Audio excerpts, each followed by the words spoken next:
Hello and welcome to Timeless with Julie Hartman. It is Tuesday, August 20th, 2024. I'm Julie Hartman, and it is great, as always, to be with you. 844-861-5537 is the call-in number, 844-861-5537. And as always, you can use the chat since we are indeed live on YouTube, as long as you keep it classy. You know that's our rule here on Timeless with Julie Hartman. Hello, Sean McConnell in the producer's dungeon. Great to be with you, my friend. Sup, Jules? Oh, there's a lot that's up. Yeah. We have quite the show today. We're going to be talking about a subject that both you and I are spectacular at. Note sarcasm. Dating. Boy, are we good, the two of us. And we are bringing on today a magnificent, world-renowned dating coach. Aliza Ben Shalom is in the house, everyone. We are so excited to have her live from Israel. God bless her. It is, what is it there? 10, 11 o'clock. It's quite late, but we are so honored to have Aliza on the show. To give you some background on Aliza, as I said, she is a world-renowned dating coach, matchmaker, speaker, and I love this, soulmate clarity expert. She's trained over 350 dating coaches, and she, according to her latest bio, though I'm sure this number has gone up, has helped over 200 single Jewish people get under the huppah. Kind of stumbled there. Single Jews, single Zionists, single, what would we call the Jews right now? Single, most hated people right now on earth. So sad. Get under the huppah. God bless her for that. By the way, has that number gone up? Is it? I'm sure it has. What is it now, Aliza?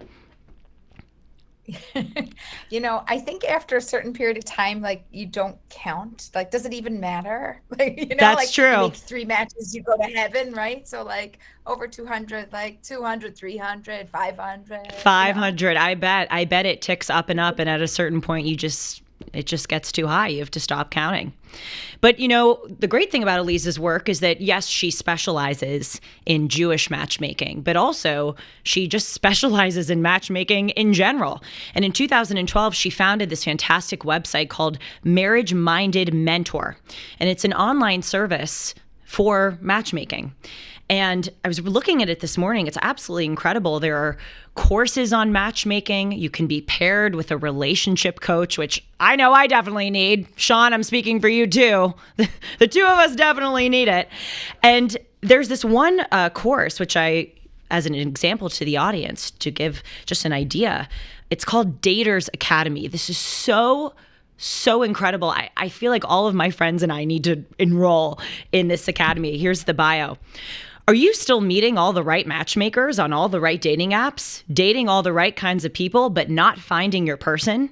Daters Academy contains practical guidance on how to accurately express to others who you are and what you're looking for. I love that, because what I've realized is so much a part of dating is you have to get solid in yourself. You have to realize who you are in order to find your soulmate. To go on about Aliza, and I could go on and on, her accomplishments are just astounding. She's written 3 books. Her first one in 2013 is called Get Real, Get Married, Get Over Your Hurdles and Under the Huppah. She then wrote a book in 2020 called Virtual Dating, Your Guide to a Relationship in a Socially Distanced World. And then this December, Aliza is coming out with her 3rd book called Matchmaker, Find Me a Love That Lasts. Yes, she's holding it up, and we have a picture here of this book. Though all of you probably recognize Aliza, and most know her from her Netflix show called Jewish Matchmaking. It's a part of the Netflix matchmaking universe, and it was produced by the creators of the series that I'm sure many of you have seen called Indian Matchmaking. And forgive me, Aliza, I just want to play the trailer to show people who haven't watched the show, where have you been? You got to watch it, how cool it is. Let's roll it. What I bring to a relationship is I'm very handsome, I'm very intelligent, I have a ton of charisma, but by far my greatest quality is my humility. My My name is Aliza Ben Shalom, and I am a matchmaker and dating coach. Welcome. You're gonna save me, right? Finding your person is the hardest thing to do in the entire world. And that's where I come in. The matchmaking I strictly do with the Jewish community, where I have helped over 200 couples to get to the chuppah. I want them to be obsessed with me. I need passion. Animal lover. Blonde or blue eyes or, bigger, you know what I mean? I do feel immense amount of pressure. You're supposed to be married and have children. I'm like the only one in Kansas that is a Jew of my color. As an Orthodox Jewish woman, if you're 28, people make comments, "You're such a great girl. How are you still single?" All like amazing questions. Well, cheers. The rule of thumb is date them until you hate them. Red flags, boy energy. There were 2 big red flags. One was that she was a vegan, and one was that she had 2 cats. Wow. Yeah. I definitely was into him. There was chemistry. How big is his mezuzah? I have the hardest job in the world. And if you don't believe me, just try doing it. And with that, we're so excited again to welcome Aliza Ben Shalom to the show. Live from Israel. Thank you. Hello, Aliza. Thank you so much for being here. My gosh. I just kind of want to start with talking about my dating life and getting your advice live on the air, but we'll save that perhaps for a more private conversation. But I'm sure people are really curious how you got into this. How did you figure out that this was your calling to help people find their soulmates? Yeah, so it didn't happen so easily or naturally. It was a little bit difficult to figure it out. I didn't know what I wanted to be when I grew up. When I went to school, I wasn't sure. I didn't know what I should study because there was nothing that I really wanted to do besides getting married and having a family. Those were the 2 things that were really important to me. And in my mid-20s, I got married. I had some children. And after that, I was looking for something to do, a way to give back and still be a mommy. And I started as a volunteer matchmaker on a dating website. And I was like, oh, this is good. I like this. Oh, and it's that's fun. Kind of how I got into it. Yeah, I mean, it's the most fun job in the world, in addition to the most challenging job. That's right. I bet. I was going to say that those 2 things are true at once. And by the way, I feel the same thing about my job. I feel like it's the most fun and the most challenging. So I can very much relate to you on that. So, okay. So you figured out and what's interesting to me about your answer is that, it stemmed really from you and how important marriage and having kids was to you, and that you wanted to bring this to other people.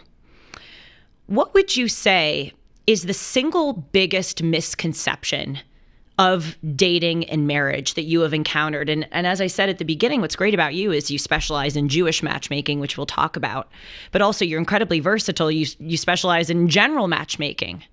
What's the single biggest myth that all of us kind of subscribe to in the dating and marriage world? I think that people believe that dating is the hardest part of the process. And like, if I could only find my person, like the only problem I have is finding my person. If I could only find my person, then everything would just be okay. And, by me, I'm like, finding them. Okay, that's hard. Try keeping them. Try living with them for 20 years. I mean, I'm being playful with you a little bit, right? I love it. Where I'm not trying to discourage you from finding your person, but finding your person is hard. Keeping them for a lifetime, finding a love that lasts, which is the subtitle to my book, that's it. That is the single hardest thing. How do I wake up every morning and choose you again? Even when we have our things that we don't like about each other so much, right? I married you for this reason. That I don't like it so much, but it's just what comes with the package. I think that's so true. And as I had sort of mentioned at the beginning, this is something that I'm realizing, that finding a person is sort of the easy part, but then you really need to make sure that you have long-term compatibility. And recently on a show I do with Dennis Prager, we co-host a show together called Dennis and Julie. And we were talking about a mutual friend of ours. She's 27 years old. Her name is Ava Vladingerbroek. She's a fantastic Dutch commentator. She's incredible. And I was lucky enough to just go to her wedding in Rome. And what I really learned from her experience is that she made herself good before she got married. And then once she fully made herself good, she found the right person. And for her, it was really religiously. And I feel comfortable saying this because she talks about this publicly. I would never, for the record, I would never speak about my friends on a talk show and their personal things if they weren't comfortable with that. But she speaks about this publicly, where she didn't know if she was Catholic. She didn't know if she was Protestant. She really struggled.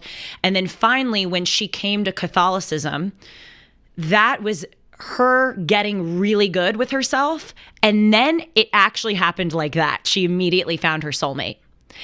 And so I think, Aliza, and correct me if I'm wrong, you're the expert, you really have to make sure that you're good in order to have that long-term compatibility with someone. Finding a person is easy, but having that long-term compatibility, I would imagine, rests upon making yourself as formidable as possible first.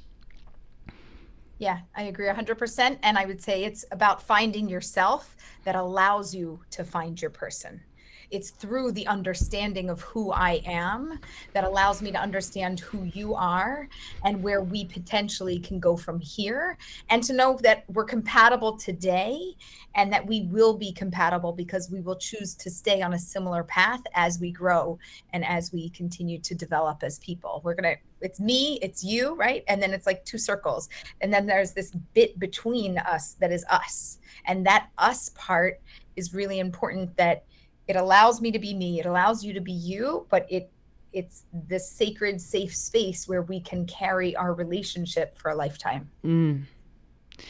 It's interesting because obviously you do have to become you. You have to get good, as I very inarticulately put it, in order to find your soulmate. But also there's a great degree of compromise that comes with being in a relationship. And what is a person to do? I know that you specialize in Jewish matchmaking, which is incredible. And especially right now at this time in the world, I really understand how much Jews need to get married and have children, really. That's a very real reality.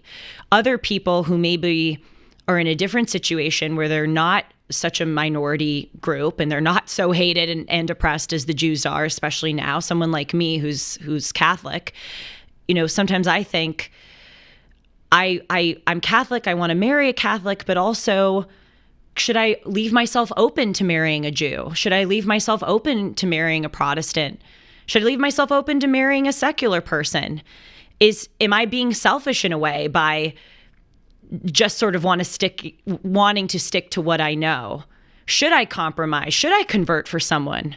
Should I raise my kids, in a multi, religious household? What do you make of that? Do you think it's possible to stay yourself and also compromise? Or do you think that in the example of religious marriages, you really have to find your religious compatible in order to have that long-term stability? In terms of religion, we need compatibility. Like attracts like, and like helps us to raise a family that's unified. So one of the biggest challenges that couples struggle with is when they are in an interfaith marriage, and one wants to do one thing and raise the children one way, and one wants to do another, or that we have different beliefs and we don't have agreement in where we're at. I love to see I'll call it faith-based dating, whether you're religious in your faith, whatever it is, or secular, but you still came from a certain upbringing. I think it's very important that you stay in your lane, right? So if you're Catholic and Catholicism is your connection and your root, find somebody who has the same values. You can come together, you can raise your children together, and you can be on the same page. And it's not just about children, it's also about bringing families together, your family and their family. The more similarities that we have, the easier it is for compatibility long term. And we do have statistics that show that interfaith marriages have a lower success rate overall with marriage. So if we want the greatest success rate, we need the most compatibility. We have enough differences. Two human beings in this world have enough differences. We just need to find as many similarities as possible to have a really healthy relationship. Thank you. It's so real what you said, and so many people would decry the stats that you just mentioned about how, marriages tend to be more successful long term if you are of the same faith. They would decry that as somehow bigoted, but it's real. What I mean, it's not. I didn't do the study, and I didn't make up the statistic. It comes from the world who likes to study these things, and we learn about compatibility, like why it's nothing. There's nothing also that's wrong with anybody else. It's different. It's one of my favorite words in the whole world. Different. We're not the same. And similarities are things that bind us together. And differences are things that make it very hard to build a long-term healthy relationship, right? Like you want to live in California and he wants to live in New York. We have a difference. Do we compromise? Okay, in location, people do compromise. Okay. But some people might not. I have clients that tell me, I'm not moving ever. So they can come to me or not. This isn't an area of compromise. This is a deal breaker for me. This is a value for me. So I think value-based decisions are really important. And I think religion is a value, even if you hold to it lightly. I'm not saying you're religious to a very heavy degree, but you have a faith in your religion. You have this connection where you have beliefs that are much more deep-rooted than we know, even if we're not actively practicing them. And it just makes it easy. Like, wouldn't you want better statistics? If I tell you you're more likely to stick together if you have somebody of the same faith, wouldn't you go, okay, great. Well, at least I have better odds of making a marriage work when the divorce rate is well over 50%, right? Do we not want better odds? Like we're not doing something right now. So I think that we definitely have to just make a shift in order to get better results. Absolutely. And, what I'm gleaning from this conversation, two things. First of all, there are some things that you can and should compromise on, like, location, but there are some other things that are really much harder to compromise on, like religion, and that doesn't mean you can't do it, but the stats are the stats. And the second thing is that, we're only doing ourselves a disservice by not looking at what works. I want to know. I mean, you are the guru. Like, I want to know all of the stats. Okay, so it's, being of the same faith leads to more long-term relationships. I don't care if it's not PC. I want to know what works so I can get married and have a long marriage and have kids, I mean, and this is where women, and I love women. We're great, but sometimes we don't want to look at those realities. We don't want to look at, what works statistically with, should, for instance, like, if we're dating guys, like, does it work out more if the guy is more financially established than you? Does it work out more long-term? If the person is taller than you. I don't know. I don't care if it's PC. I want to know the reality of life. So please tell me more. I love you. Oh, thank you. But it's true. I mean, come on. She's like, tell it to me. Just say it straight. Just say what it is. Say it straight. I mean, what? I mean. Okay. So I'm going to get real straight, but I'm going to get a little personal with you. Okay. Please. So you are a strong woman who has thoughts, who has opinions, who has more of an alpha energy. Can we agree on that? I'll take it. Sean, what do you think? Alpha energy? Sean's like, yeah, got to work with her all day long. Right. Like, it's not, again, it's not good or bad, right? You're this, I'm this, somebody else is that. Great. That's your energy. My recommendation to you, and you're probably drawn or I don't know you, we're just having our first conversation, right? But you probably like a man who has strength and wisdom and power and all these things that you could be like a power couple together, changing the world. My advice to you, don't find a man like that. Why? You shouldn't find a man like that because the power couple, it's a very unique thing in the world. Many people get it wrong because they're always trying to outpower the other person. That's the first problem. The second problem is you will not have a stable family. Okay? You need one person that's a sparkler, go change the world, say something, do something, be someone, right? You need somebody else to stabilize the home. Even if he's not staying at home, you need him to be a grounding force for you in this world so that you can go light up the world, sparkle up the world, change the world, talk until you have no air left and get your point across so that everybody knows your message. And you need him to be your cheerleader. You need him to be your number one fan where he is like, Julie, My Julie, do you know my Julie? She's amazing. What she does for the world. She works so hard. Her messages, she's fighting to change, right? She's got all of this behind her. He needs to be your number one fan and not in competition for the limelight, because you are in the limelight. So for you personally, I'd recommend you find one of those more loyal, stable, reliable, consistent, like the guy that gets up at 5 o'clock every day and he goes to the gym and he goes to work and he does his job, solid human, good sense of humor, nice looking, whatever you want, tall, dark, and handsome. I don't know what you want, but whatever, right? He needs to be that for you. And he needs to be the grounding, stabilizing force so you can be the one shaking up the world. That would be my recommendation to you personally. And I would, you could tell me I'm totally wrong because I only know you for this much time and I didn't ask you any questions. And live on the air.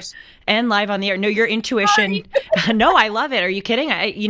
Actually, it's sort of on this show, I don't tend to talk about myself very often.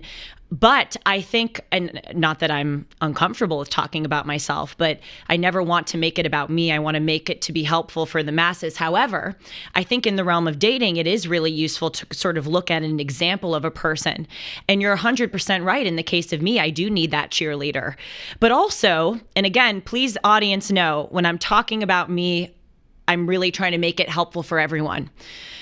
Someone like me who is a career person, who does enjoy, being out there, sparkling the world, as you said. Yes, I would love someone to be my cheerleader, but also I'm a woman. I'm traditional. I want my guy to make money. I want him to be a guy. I'm sorry if this isn't PC. I don't want a Mr. Mom. I want a man. And I know some people, and they're incredible people. I don't judge at all. I really don't. But I know some women who are these badass career women in front of the camera, behind the camera, Hollywood, and their husbands are Mr. Moms, and they're not really manly. If that works for them, no, but there is cool. There is a masculine Mr. Mom. So I don't know if you know my husband, but he's about as manly as they come. And we've been married for almost 22 years. And when we moved to Israel, he's like, what am I going to do? And I was like, I don't know. Let me just make a go of my business because it's virtual. I can do that. And we'll figure out what you're going to do. And it's like, everybody's like, what are you doing? He's like, I think I retired. I don't know, So it wasn't on purpose that we did that, but he happens to be a masculine, manly man. And he happens to right now be the one who's staying home to help raise the kids because that's what we want. And we didn't want to hire a nanny and be a nanny family. It wasn't a part. We have traditional values. Yes. We have home values. And we said, but our traditional values are that somebody should be home. So if it's not me, I was home for 18 years. And then just recently I started, working full time and doing this. So now he did that and he transitioned into that. I do think it's a rare, man that can pull it off in the way that you're describing and what you're looking for. So you would be the kind of mom who would be the career mom with the career guy, and you have to hire the nanny or the full-time help or have one of your parents or somebody come to help raise the kids because you're not going to be home every hour of the day. You're going to be a career mom. So as long as you're cool with that, you have traditional values, but you won't exactly have a traditional lifestyle. And that's one point where we're finding a little bit of cognitive dissonance. It's like, I have traditional values, but I'm not exactly going to live a traditional lifestyle. So we have to come up with a way that it works out so that you're going to get what you want. This is so real. I love this. And also the world is changing so much too, where, it's more acceptable for women to go and be the big breadwinner or go work. But then also if you're a woman who's ambitious like me, but also traditional, why did I say transitional? Certainly not transitional. Traditional like me, you want a masculine husband, but then also if you're working as a woman, you also need your husband to sort of shift the gender roles. It's really fascinating. And I really appreciate your honesty because the worst thing is talking with the worst thing is talking with dating or any kind of people who are giving advice and they're bound by the PC-ness. And it's like nobody's doing anybody any favors by being bound by that. We have to get to the truth and really figure out the best way to make a happy lives for ourselves and for all people involved. Before we continue, Aliza, I have to tell people that first, I don't want a nanny. I want to raise my own kids, which we'll have to talk about. But also, I want to talk to them about golden pillows. Two things that are very important. The first, gold. So right now, it's a very economically volatile time. And it's really a good move to tie your assets to something physical. And that's why you should consider priority gold. Economists are warning us about massive tax hikes that could affect our IRAs or 401ks. With inflation rising and global uncertainty, it's no wonder that central banks and many Americans are now turning to gold. If you haven't thought about gold yet, now is the time, and you should consider priority gold to help you diversify your savings with gold and silver. Text gold into 1-800-405-GOLD for a free gold information guide and see if you qualify for free shipping and storage. Experts agree that physical gold is one of the best ways right now to fortify your savings by tying your assets again to something physical. Act now to get your portfolio working for you while the market is golden. Text golden to 1-800-405-GOLD. That's golden to 1-800-405-GOLD. And while we're talking about things that we should all do and buy, consider MyPillow. I sleep on a MyPillow. I sleep on the Giza Dream bed sheets. I use my towels and I wear my slippers. I wouldn't advertise these products if I didn't use them. They're excellent. And right now you can get a 6-piece kitchen or bath towel set for only $25. You can get the brand new mattress topper for as low as $69.98, their famous MyPillow bed sheets for as low as $25, and so much more. Go to MyPillow.com or call 1-800-566-6745 and use the promo code Hartman, that's spelled Hartman, to get big discounts on all MyPillow products, including, as I said, the premium queen size MyPillow for only $19.98. That is the lowest price ever. Don't delay and order today. Use the promo code Hartman at checkout. By the way, Aliza, because we are live on YouTube, you would probably know the Hebrew I'm seeing. I don't know if you can see the chat, but someone's writing, "Yay, Aliza ben Shalom. Shalom Alechem Hashem Ishmashem." How well of a job did Shalom Alechem. I don't know the second part. I don't see the chat, but okay. I've worked with Dennis Prager. I've worked with Dennis Prager for 4 years. Shalom Alechem, Alechem Shalom. That's right. I've worked with him for 4 years. I love his Torah commentary. He calls me Julie because I go to Shabbat every Friday. I love his Torah commentary, and I should have picked up some Hebrew in my time. But thank you so much for being here, those who are joining us in the chat. So I really want to continue on this subject. And again, to the extent that we're talking about me, I really hope to make it a universal example because we're in a different, the dating scene has been so kind of thrown into whack. For centuries, there were these social and cultural norms about dating, pertaining to the man's role and the women's role. That's kind of changed in some ways for the better, in some ways for the worse. We have birth control and contraception now. We have dating apps now. Everything is kind of crazy. So I think it is sort of helpful to root it maybe in a personal example, because I do know a lot of women who really want to work, but they also want to raise their children and stay home. And they also want to have a husband that is comfortable with those things. So there's a lot of directions we could go with this, but I really want to ask you about dating apps. What do you think about this? I mean, it's, as someone who's been on dating apps, it's so putrid. I have to just be honest. It's so difficult. And also, you basically consign yourself to a bunch of labels. Like I put, conservative, politically, Catholic, but that's sort of also gives a different perception of me because yes, I'm conservative in some ways, but in other ways, I think I'm very multifaceted. I'm Catholic, but I'm also kind of open to maybe marrying a Jew.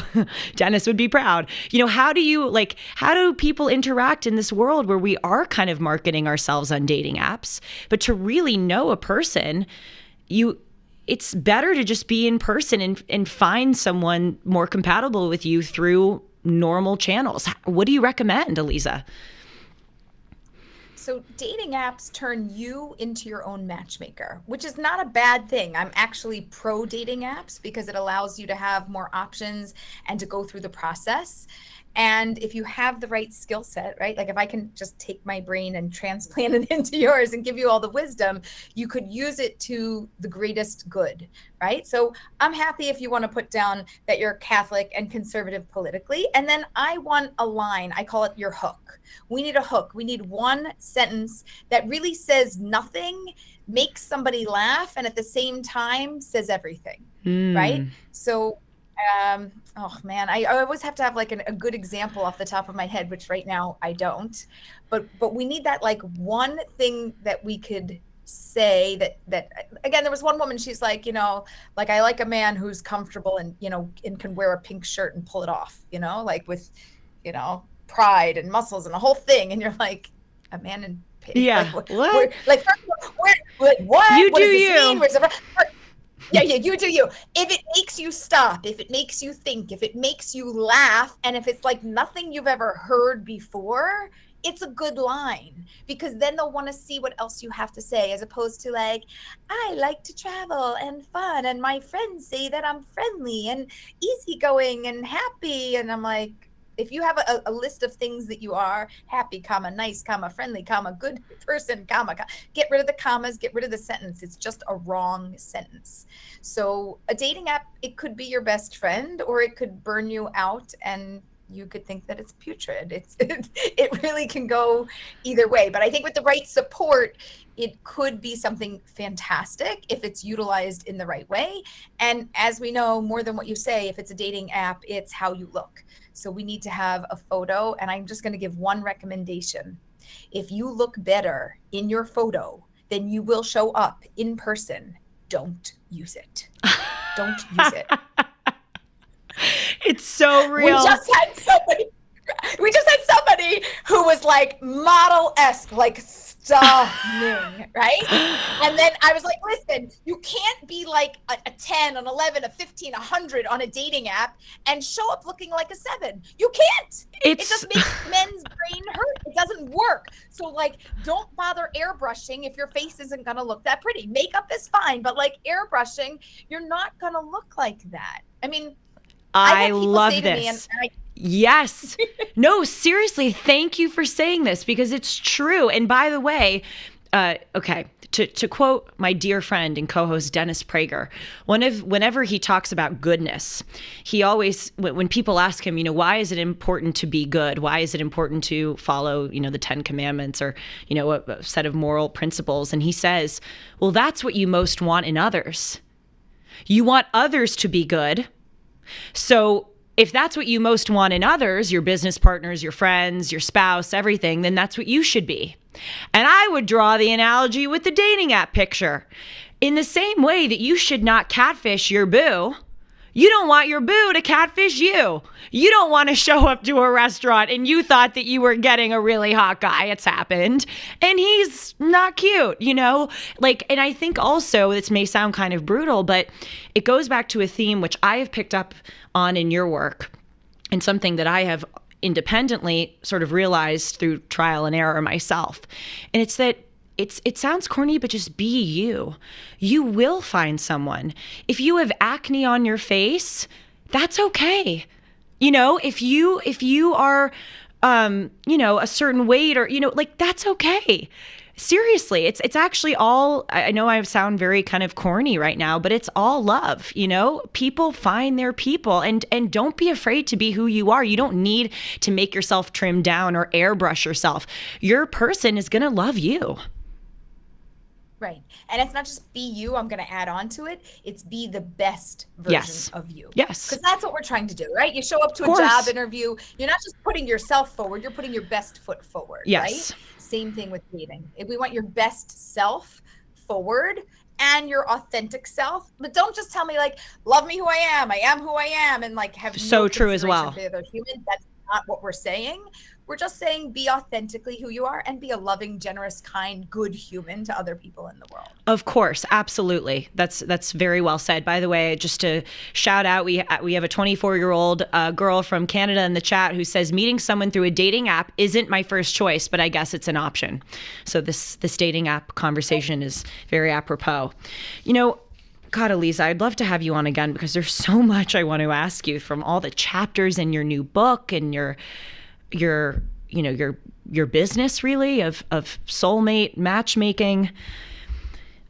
Let's look at me. I'm a great host. I'm literally figuring out on the air No, you know what I want to ask you. I know what you wanted to talk about. You wanted to talk about being like a soulmate clarity expert. Yes. That was something that you were like, what is that? That's right. Why don't we go to that? But I also do want to talk about your book, Matchmaker, because the chapters in the book here, I just want to read them to the audience.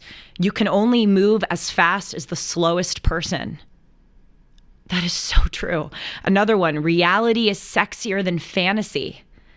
Don't ignore red flags. Convince me why you're breaking up. I mean, I'm being so honest right now. I don't even know where to take this interview because I want to talk to you about all of these things. These are all independently so important. What do you think would be most helpful? Not to put it on you, but seriously, you know the dating scene right now. Like, what do you think would be most helpful for people to know? Do you think people ignore red flags disproportionately? Do they not? What is something that you would really want to talk about now? Red flags are very, very popular and very hot and very trendy. But I think one of the biggest mistakes people make is that they break up when they're unsure if they should break up. This is so important. Right? This is like so to convince important. Me why we should break up, right? Like, they have a logic, and the logic is, well, if I don't know, it must be a no. And I was like, no, wrong logic. I don't know what school you went to, but that is not dating logic. The Aliza dating logic is if it's not a no, it's a go. So if it's a hard no, I don't want to wake up looking at your face every day for the rest of my life. I can't tolerate it. I don't want to wake up next to your attitude for the rest of my life. No way. It's a hard no. Okay. So you don't have to date them. But if you don't know, if you're in limbo, if you're in the figuring it out stage, it's just a yes for another date. It's a yes for another date. That might land you in a relationship for 2 months or 3 months or 4 months until you figure it out. And by the way, I think by 6 months, everybody has the ability to figure it out. I do have a deadline, so to speak, that if you are still lacking clarity and you got the right support, I hope, coaching or whatever you needed to go through the process, at 6 months, if you are having major doubts and you really can't make a commitment and you haven't figured it out, then at that point, you should probably walk away because you obviously can't commit. But I wouldn't just it's not like running a clock. Like, we're not looking to run the clock out. We're just looking to all the data and information that we need. Are your values aligned? Are your personalities in sync? The fears that you have. Everybody comes in with relationship fears and everybody is triggered, but are you triggered to like a low or a moderate degree, not to a high degree consistently? Does your relationship consistently, like an escalator, move up? You have downs, but like up, down, kind of, as opposed to like the spike up and down where we fight all the time. Love them, hate them, love them, hate them. I don't know what to do. I love them, hate them, love them, hate them. Dump them, get rid of them if it's a bad, relationship like that. I'm so glad you brought this up. This is really, really important because this is also not an invention of yours, but it's kind of an invention of yours, this date him till you hate him philosophy. And I see this all the time. This is so universal. I see friends who are in relationships with people who they love, who they're compatible with, but maybe it's not what it used to be. Or maybe it's not getting that, maybe they're not wildly in love anymore. And I have so many friends who say to me, like, they think I'd give them good advice. I hope I would. I'm not sure. I'm going to give them your cell phone number now. All my friends are going to be going to Aliza. But they'll say to me, Julie, he's a great guy. I love his parents. He loves me. He's this religion, or he's this, or he has this interest, which is aligned with me. But it's just, I'm not like, forgive me for being, if this is impertinent to say, but I'm not like dying to go to bed with him all the time. But you say date him till you hate him. Like, so would your philosophy be, okay, you just got to deal with it. That's life. We all want the grand love, but maybe we all don't get the grand love. If it's 90% of the way there, stick with it. Is that an accurate representation of date him till you hate him? Well, 90% of the way there is pretty good. Yeah, Even that's true. 80% of the Yeah, way 80, there is that's actually right. pretty good.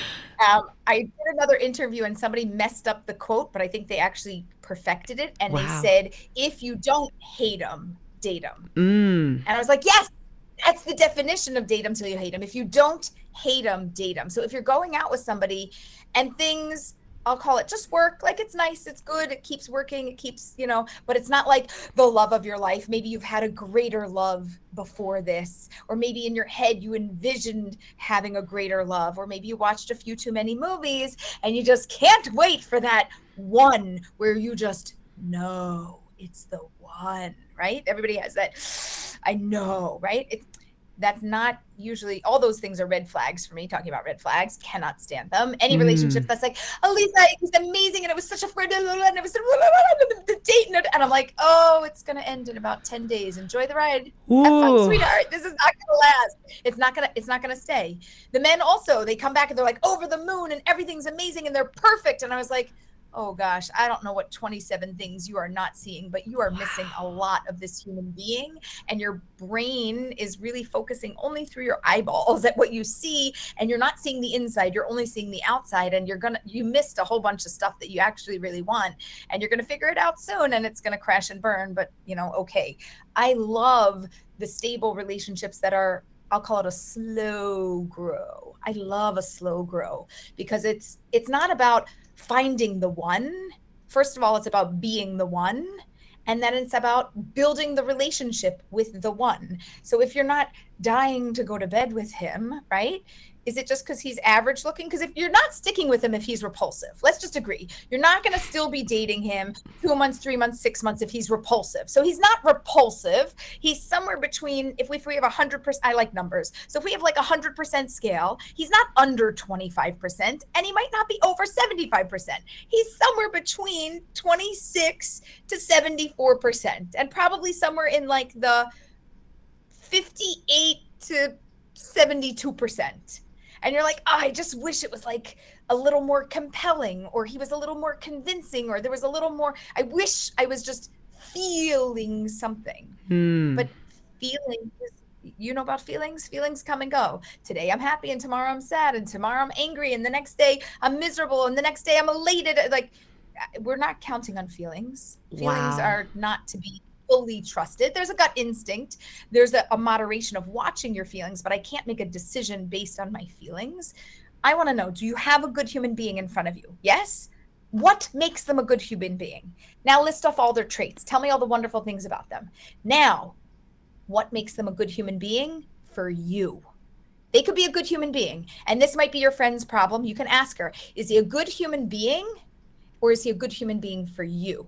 And if he makes you a better person, and if he is somebody who brings you up as a human being, and the physical side is not as exciting, don't worry. You close the lights, the room is dark. We could make something happen. We can get you a therapist to handle that side of things. I got everybody. Like, I got a bag of tricks, and I got somebody to fix everything. But only if he's a good human being for you. Wow. Is he a good human being for you? Yes? Keep him. Keep him, man, woman. Don't get rid of anybody that's a good human being and makes you a better human being. Do you have some challenges? Yes. Is it not exciting all the time? I don't know. If you want exciting, go to take a roller coaster ride and come back. Woo! We had a thrill. Like, okay. Or you be the excitement, right? Like, I'm going to imagine in your relationship, Julie, you're going to be the sparkle and you're going to be the excitement, and he's going to be like the added pop, like the It's kind of how it's gone. And you're like, woo! But that's what I would expect, because again, we have to know our strengths and our weaknesses. So if he's not the exciting one, so let her go sparkle up the relationship. Let her elevate it. Let her bring it up, and he'll follow along. He's a good guy, and he maybe or probably is really a good guy for her. He probably, I don't know, has treated her better than most people, right?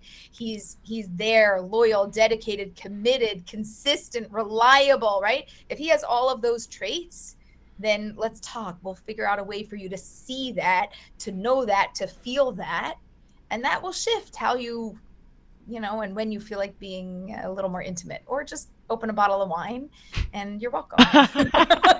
What? It's so Like, come on, real. what's reality? It's so real. Thank you. It's so I'm just going to go call my friends after this and be like, we figured it out. We're good. He's a good guy. We can stick with him. It's this is truly life-changing stuff, because there are so many myths. You think, oh my gosh, you have to have this sexual attraction. You have to have this. You have to have that all the time. And what I'm hearing from you is it so matters that this person is a good person. And because, we see the sexual as, it's a romantic relationship. My friend and I last night were talking about this. We're like, what makes a boyfriend different from a friend? You have sex with your boyfriend or your husband, or seriously, what makes a romantic partner different from a best friend? The romantic part. But there's a lot more than that. I also say to can tell my friends and I talk about this a lot. I also say, yes, your husband is your romantic partner and your best friend, but he's also your business partner. He's also, maybe not actually, but you share money. Your career is his career and his career is your career. He's a co-parent. In the case of me, I have a sister with very severe autism. I am her conservator. I'm going to inherit her. My dear sister is basically my child when my parents die. The person I'm marrying is also going to have to help me with that. Your partner is a lot more things than just your best friend who you have intimacy with. And so that's why what you're saying is so important. And I'm going to throw something out there, and I don't want to rock your world or rock change your my brain, world. but go ahead. They don't need to be your best friend. Oh. They are going to be your life partner, but I don't actually fully believe in them being your best friend and telling them every single thing and every thought that's going through it. It's not really healthy for a relationship to just all the time be saying and doing everything. There's times where you just need to have a best friend and a therapist and a coworker and somebody else to talk to things about, and then saving what you actually have to talk to your partner about, because you don't actually have to talk to them about everything under the sun. You need to talk to them about all the important things that exist within your relationship. And that's why there's a best friend, and that's why there's a spouse. Some people, they do that and they have a relationship like that, but I just want to clarify that most people actually don't. They are friends, they are companions, they are lovers, they have a beautiful, intimate relationship, but best friend mixes things up. But I do also love best friends that then get married, because we know that you guys can work it out because you already love each other. So this is a shout out for all of those, friends who are like, I don't want to ruin the friendship because, the relationship will kill the friendship. Ruin it. Come on, just ruin it. What do we need it for? I'm going to go get married and you're going to be my best friend. And then I can't, be as close to my person. I just like you. So why not just be with them? That's real too. That's real too. Yes. Absolutely. And, I think it's really hard for men and women to have platonic friendships, as best friends.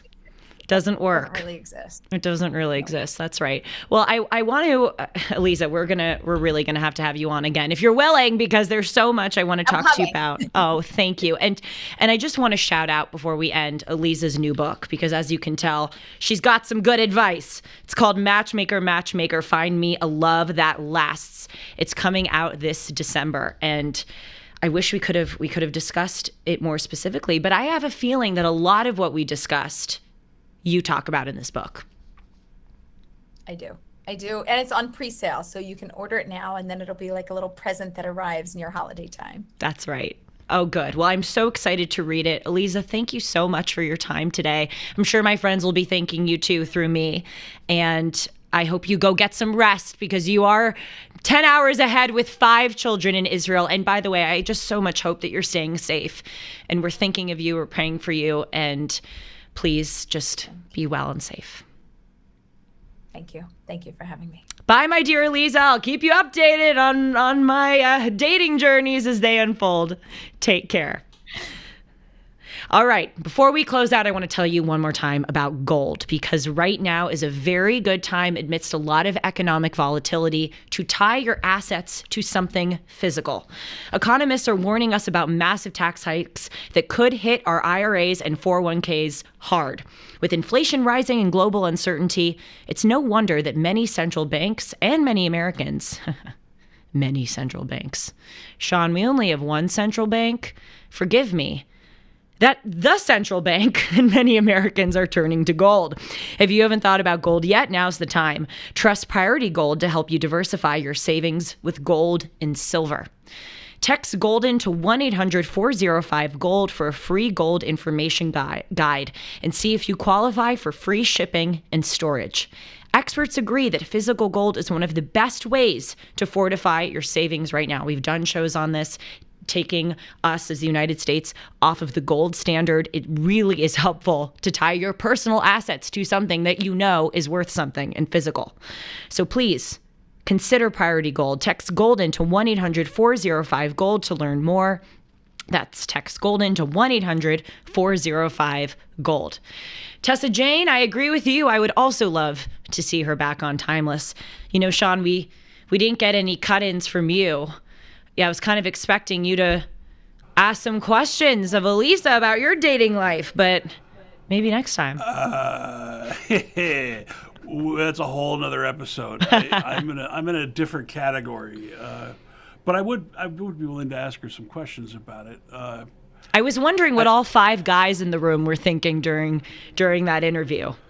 But again, we'll have to save it probably. Yeah. Yeah. Thanks for being with us. You can email me at julie@julie-hartman.com. I love hearing from you. And if you have any questions for Aliza, seriously, email them to me and we can do a part 2 of this. I have a feeling that she will want to come on the show again and we'd be so happy to have her. Thanks so much for joining us. We'll see you tomorrow at 1 o'clock Pacific, 4 o'clock Eastern for Timeless Live. Take care and date 'em till you hate 'em.